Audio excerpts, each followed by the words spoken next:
Hey guys, I'm going to demonstrate the best way to do an intramuscular injection in the ventroglute, and I'm going to do it from a seated position because not a lot of people show how to do this one, and I think it is the best by far. I got my marker here, and I am going to mark out my pelvis, which is basically we call it the iliac crest, the farthest portion of the hip bone, and then what you need to do is you need to find your femur.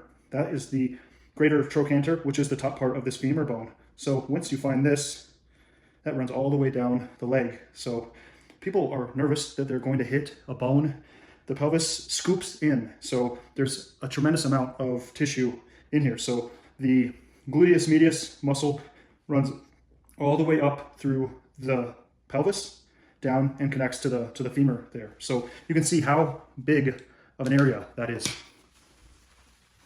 Very large area. And so you can also take your hands and make a triangle like this.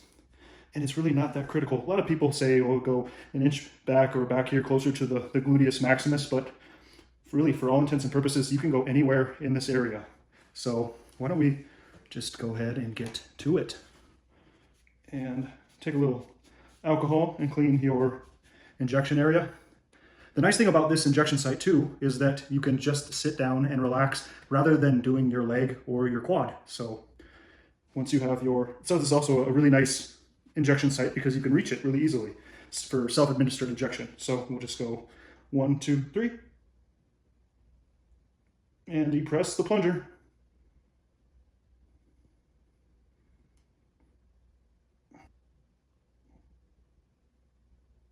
That's it, guys. Easy as that. Take your cotton swab or whatever you're using, and it's the perfect, easiest self-administration injection site that is there.